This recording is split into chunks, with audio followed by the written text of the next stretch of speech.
Racket magazine. Racket magazine. Hey guys, we're here with North Coast Brewing Company. Can you introduce yourselves? My name is Nick Fiorina. I'm the LA County Sales Manager down here in Los Angeles, and this is Dennis Keller. I manage Southern California, Arizona, a few states for this great brewery.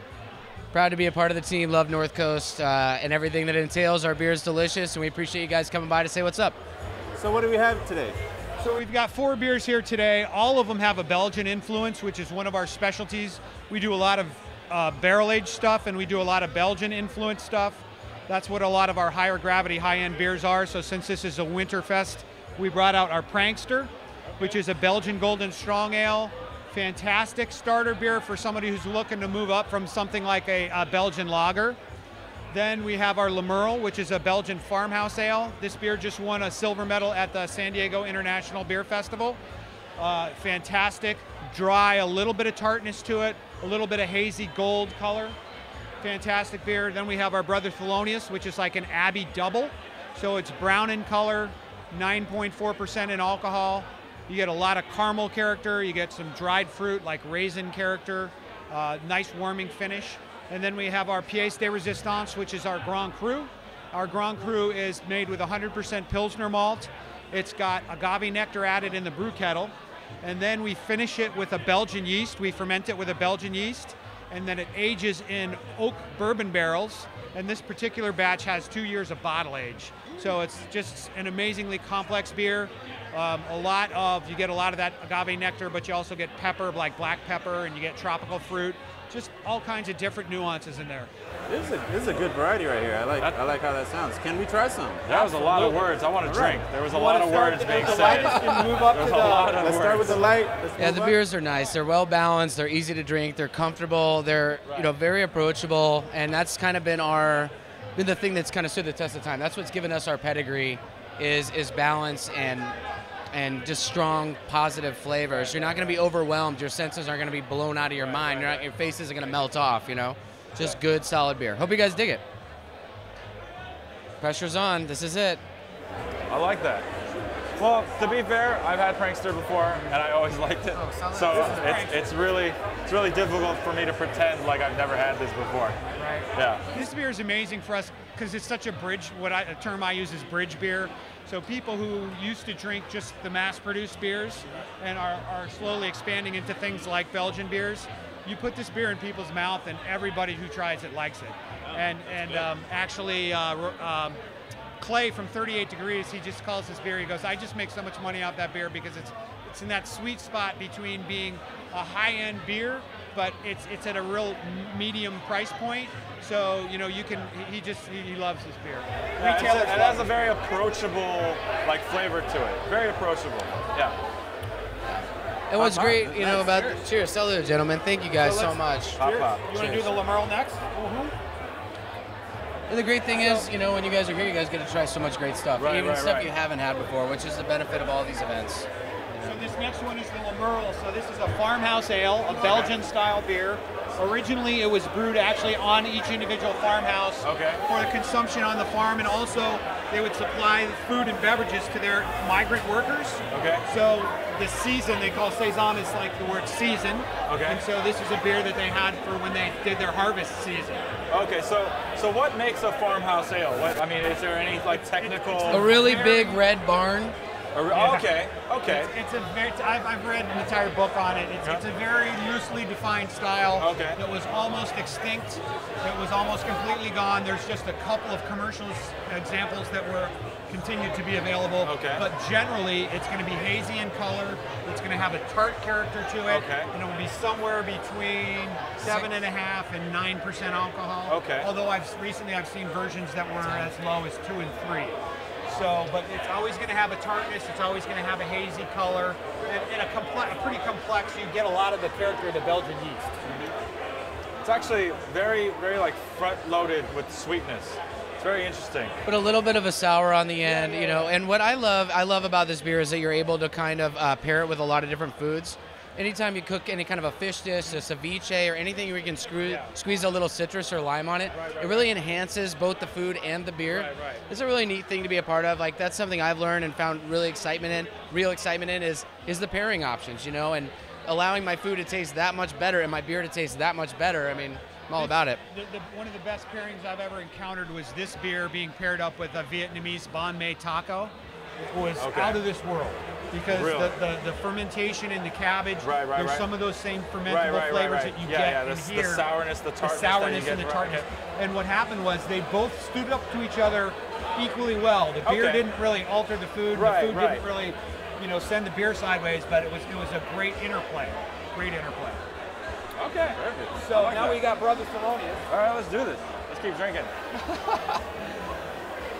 So Nick, good day to drink. Tell them the story behind Brother. Well, the Brother Thelonious is named for Thelonious Monk, the legendary jazz musician.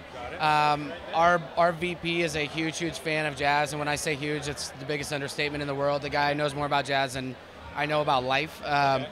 And he wanted to give something back to the community, so it came together. It seemed like perfect, you know, with the Brother Thelonious and monks and whatnot. So the Brother T was born, a big, rich, double Belgian dark, big caramel, malty flavors, a delicious beer, well balanced, even as big as it is. It sits at about 9.4% alcohol, so it's pretty rocking.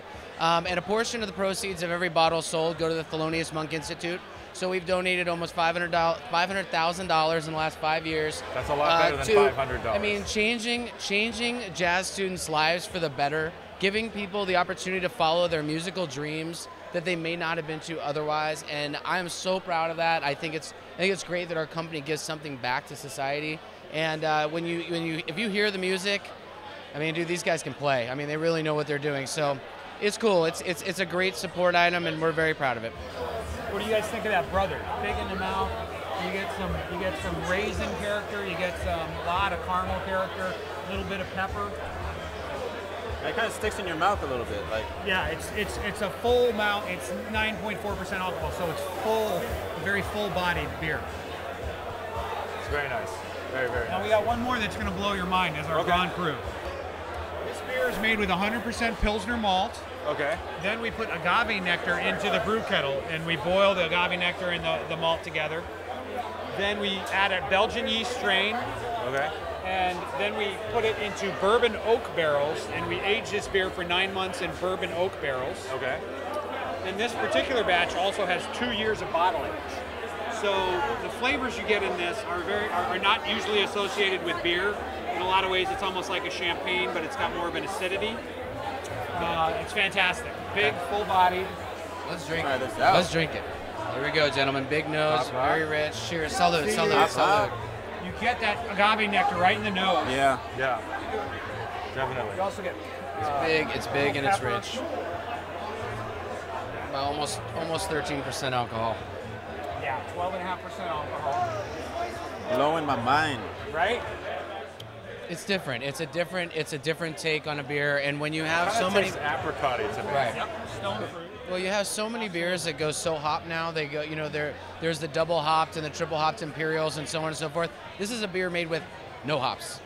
Yeah. This is the other side of that. This is the black to the white, the yin to the yang. That is the super hot beer. This is the other side. If you want your taste buds to experience something different, this is the kind of beer you go to when you've maybe gone as big as you can go. You know, IPA wise. We don't do sours at our brewery. We don't do double IPAs. Okay. We really focus on balanced beers. But Yeah.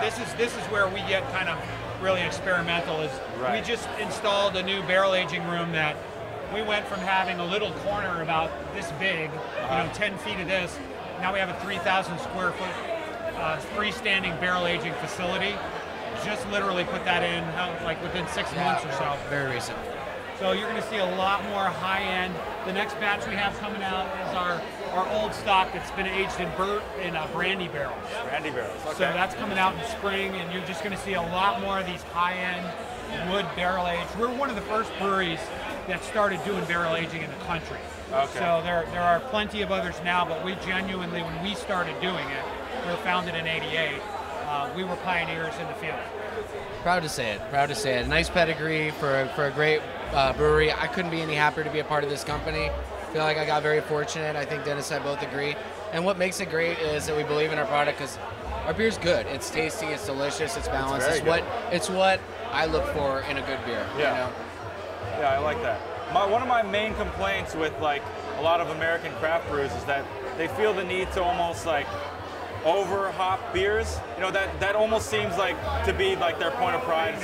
It's like oh my goodness, we triple hop our beers. Yeah. We run it through fresh hops before we keg it, and it tastes like hops, the whole thing. Well, the truth is, though, there's an amazing rise in the number of people who are really digging those hoppy beers. Right. But the truth is that's still a very small fraction of the market. Now, if you're in San Diego, it's growing more and more. But you know, when I tried double and imperial IPAs and stuff like that, I'm a beer judge. I know a good one from a bad one. I've judged. Last time I judged 22 double IPAs in one morning. That was a little brutal. Talk about a palate wrecker. But yeah. I mean, Palate Wrecker's a great double IPA from Greenfield. It's actually really good. Palate wrecker is good. It's just we believe in balanced beers. Right. We believe in balance, absolutely. and drinkability, and But to each their own. drinkability. To each their own, though. You never want to speak ill because everybody has their own flavor, style, and voice they want to share. You got to respect it, always. You know. I will say for a high alcohol content beer like this, it's very smooth, it's very sweet. It doesn't have like that thin alcohol sweetness. You know what I'm talking about? When like beers are like artificially like the alcoholed up, I guess. I don't know what the term would be. But you know, it has like that very sweet, very short finish to it. It's just like, oh, this is where the alcohol comes in.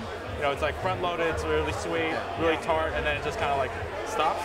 Strong, This is like strong but not overbearing. Yeah. It's common with high alcohol beers that you would get a real warming sensation in the back of your throat after you drink it, almost just like you had just had some brandy. Right. And you can tell a beer that's been brewed with a lot of finesse when it is high alcohol, but it doesn't have that. It's almost like if you think about like moonshine, you know, the first part that comes off the moonshine. That's illegal though, Dennis. You know, you got to know the finesse. You got to know the fine points of how to refine these things. Exactly what temperature to ferment it at for exactly what period of time. The science that goes into it is precise. And our guy Mark Friedrich he's a master. He's a wizard. He's very good. How long have you guys been working together? Are you guys friends? Yeah. Are you best friends? No, he's my homie. Hang out. Yeah. He works My for boss, me, but he's my homie. You know, we keep it professional, Yeah. but we hang out. Yeah. Definitely. Sweet. He's Kinda my best lucky. friend. I feel like we're all friends now. Yeah, Right for on. sure, bro. Right on. This is very great. Yeah. I want to thank you guys. Guys, salute. Cheers. Hey, have a great day. All And right. happy I love holidays your to work. everyone. I love all of your work. Everything you're doing. You're like angels in my eyes. Good luck I with love your you so project, much. and I'm going to check. Only my mom calls me an angel. Thank you. I appreciate Yes. that. Racket.